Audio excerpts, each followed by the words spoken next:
France in flames. We've all seen these images. For several days at the end of June and the beginning of July, the French nation once again experienced a situation of complete chaos. The footage of protests, looting, fire, and riots that broke out in France's major cities were seen all around the world. Of course, these images are no longer something extraordinary in this country. Events and images, more or less similar, are repeated every so often and with increasing intensity. It doesn't matter if we are talking about racial or religious vindication and protests, the final of the Soccer Champions League, the yellow vests, or pension reforms. Violence is becoming a distinctive sign of any social movement in this country. The latest wave of riots triggered by the fatal shooting of 17-year-old Nahel Merzouk by a policeman resulted in more than 5,000 vehicles burned, more than 1,000 properties damaged or looted, 269 police stations attacked, and more than 4,000 people arrested. It was madness. Even so, let's not fool ourselves, because these protests will not really go down in history. In today's France, the latest wave of violence will be just that, the last wave before the next one comes in the not so distant future. It is something that is bound to happen, and it will probably happen sooner rather than later. Because VisualPolitik community, France is starting to be broken. The country is in serious danger of implosion, and every now and then, the flames rise up. It is as if France is a pressure cooker. Each crisis reveals tensions, a conflict in society. Our country is constantly invoking Republican values, but it seems that whole segments of the population do not feel that this matters to them. Bruno Cautres, political researcher in Declarations to Politico. The situation has reached such a point that, during the protests, French President Emmanuel Macron went so far as to advocate ideas such as these. Macron suggests blocking social media during riots. But what exactly is going on in France? Why does society seem to be completely broken? What is behind the huge waves of violence? What consequences are they likely to have? Well, you see, VisualPolitik viewers, in this video, we're going to tell you what are the main three factors in this chaos that every now and then is unleashed in France. The three major ingredients that will allow us to better understand exactly what is happening in France and why Paris and other major French cities are becoming the Gotham cities of Europe. But in this case, obviously, there's no Batman in sight. Although, as we will see, some characters are pretending to be. So, let's get cracking. Le banlieue, the fuse. In order to understand this story, we have to start by going back to the middle of the 20th century. As in many other large cities in Europe and America, Paris and other large French cities were expanding at full speed. Industrialization and the exodus from the countryside to the city were multiplying urban populations. In the case of France, this phenomenon was also accelerated by the decolonization processes of its former empire.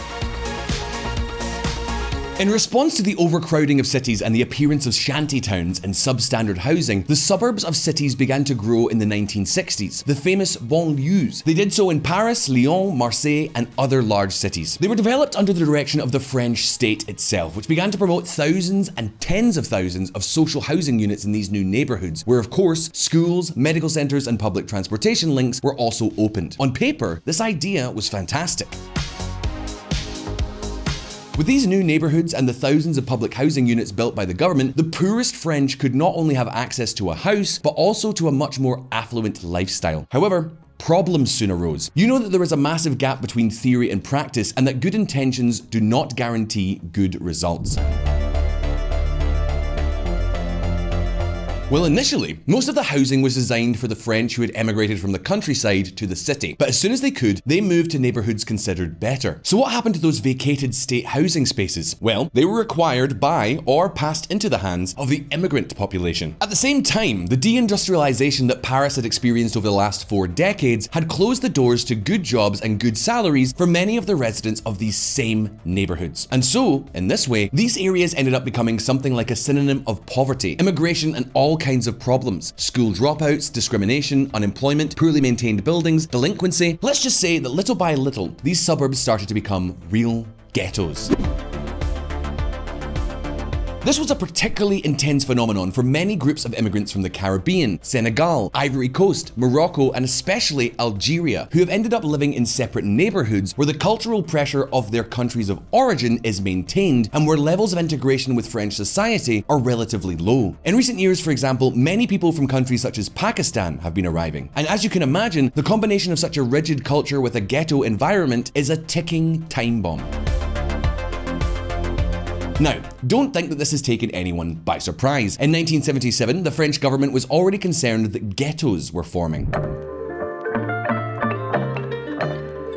What's more, in the last 20 years alone, the French state has spent a whopping 60 billion euros on a colossal campaign to renovate housing blocks, improve infrastructure, and upgrade all kinds of facilities in these neighborhoods, particularly in the poorest ones where more than 5 million people live, half of them from Algeria. In fact, during the latest protests, I'm sure you've all seen how libraries, schools, and health centers were burned. And logically, if they've been burned, it's because they exist. Health is free, school is free, and sometimes we have the feeling that it is never enough. Emmanuel Macron. On top of that, for years, there have also been lots of organizations paid by the government to try to make things better. Yet despite all the efforts, the results have been pretty poor. The banlieues are widely known for their high rates of unemployment, school dropouts, drug addiction, poverty, and delinquency. It's a real disaster. Because many of the people who live in these places, especially children, do not have an easy time escaping from them. And the fact is that changing material things is relatively simple. All you have to do is pull out your checkbook. However, the same is not true of culture or people. Do you want an example? Well, think of the schools. Schools in these neighborhoods have very high failure rates and their academic level tends to be much lower. This means that many students end up falling by the wayside.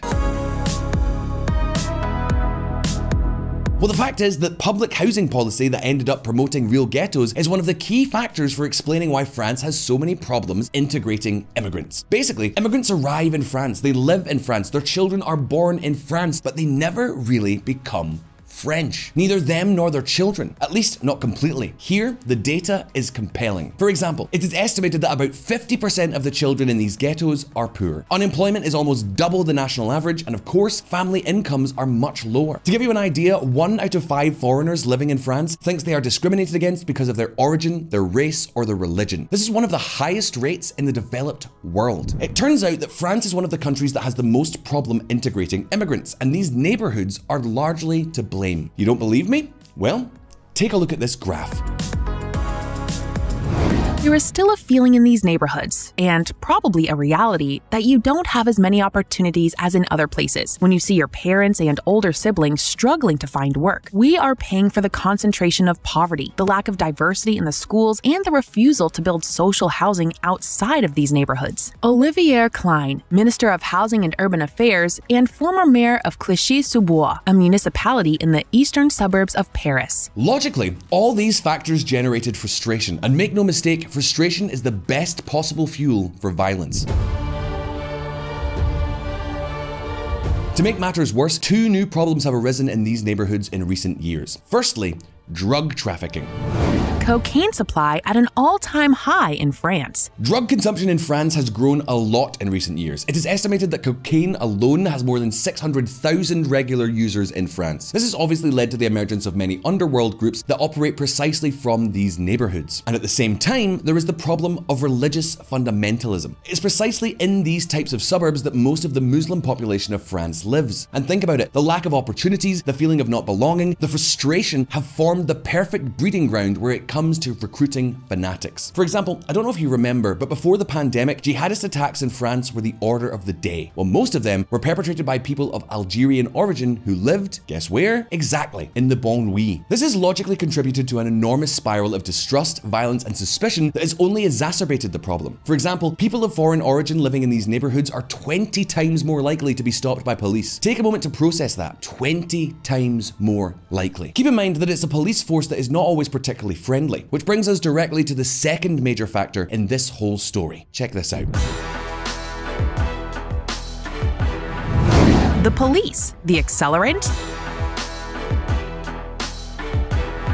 The police force is by far one of the most powerful institutions in France, among other reasons because it is strongly unionized. The police have a lot of political influence, and in recent years, the rise of jihadist fundamentalism, the increasingly common protests against the government of the day, and the increase in drug trafficking has given them even more presence in society. To give you an idea, for every year since the beginning of the century, France has practically passed a new security law that strengthens the police. For example, they can use intermediate weapons in their patrols in the suburbs, something that is extremely rare in the rest of Europe. Another example, they have been given power power to stop and identify absolutely anyone they want to for whatever reason they want. Their powers even include that, since 2017, traffic police have been allowed to use lethal force against anyone fleeing a checkpoint. In fact, although it might surprise you, Nahel Merzouk's case was not unprecedented. On the 7th of June, just 3 weeks before Nahel's death, the Paris police killed a young woman, 21 years old, who had allegedly refused to stop at a checkpoint. On the 14th of June, 2 weeks before Nahel's death, police also killed a 19-year-old delivery worker, a Ghanaian boy, at another checkpoint. In total, in just the 18 months prior to the death that triggered the protest, the French police had killed 17 people at traffic controls. That is madness.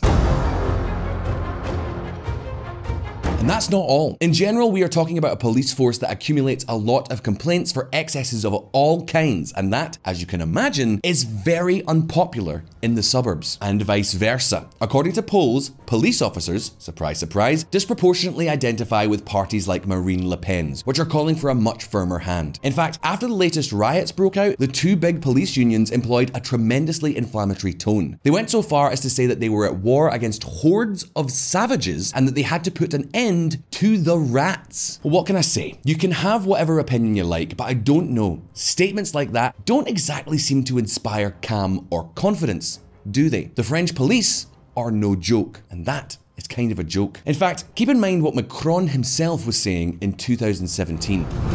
I want to change the culture, management style, and recruitment of the police force. Emmanuel Macron in 2017. Nevertheless, not long after came the yellow vests, the pension reform protests, and so on. And naturally, Macron wanted nothing to do with fighting the police, and especially not with the unions. It was the last thing he needed. Of course, the fact that the police are incapable of controlling the suburbs and that the population of these neighborhoods has so little confidence in them only adds fuel to the problem of the ghettos that we have already seen. But hold on just one moment, because in this entire story, not everyone loses out. The third major factor in this whole mess is nothing short of the great beneficiary of this whole story. Do you have any ideas? Stay tuned.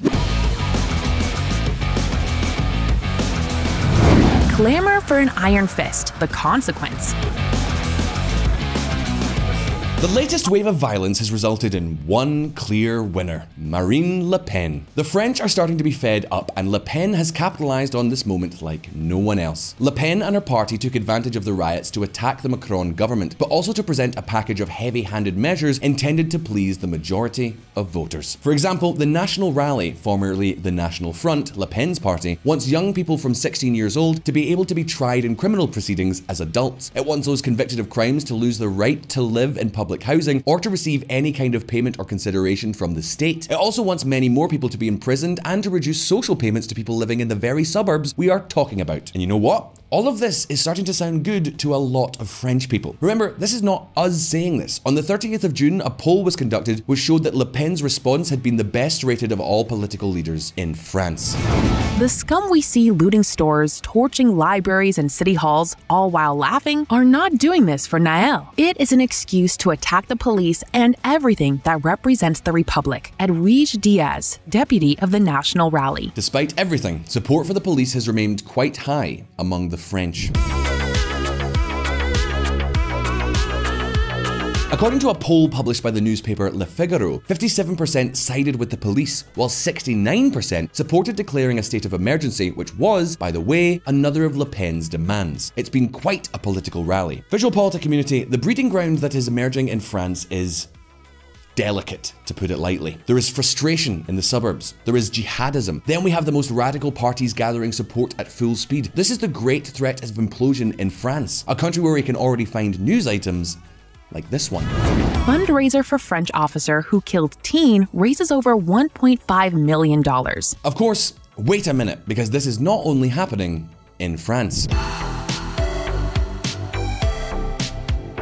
The truth is that the issue of immigration and above all the integration problems that have generated many of the policies that have been implemented in recent decades is becoming explosive material. France receives a lot of attention, but it is not a unique case. Here on VisualPolitik, we have already told you how Sweden is also having serious problems with violence. In this country, for example, police have identified more than 30,000 people who are either part of or have close connections to the more than 50 gangs that have triggered violence within the country. We have never faced such ruthless criminality. The organizational model model of the entire Swedish justice system is not prepared to deal with such extensive criminality. Anders Thornberg, chief of the Swedish National Police. And watch out for Belgium or even Germany. In the great European power, the number of crimes has skyrocketed. This has caused the voting intentions of the far-right Alternative for Germany party to shoot up as well. In total, of the 27 governments of the European Union, only 6 currently lean to the left, and there may soon be even fewer. In the last 18 months, there's been a tremendous political shift across Europe, and here, immigration and above all the problems of integration are playing an absolutely fundamental role. So at this point, the key question is over to you. How would you tackle France's problems? Immigration is essential and, what's more, has very positive economic effects, but how can we improve the integration of the first and above all, the second and third generations of immigrants? You can leave me your answers in the comments below and let's open a respectful debate. And now, if you found this video interesting, don't forget to like and subscribe to all of us here at VisualPolitik. Thanks very much for watching. I hope you enjoyed the video, and I'll see you next time. Bonne chance.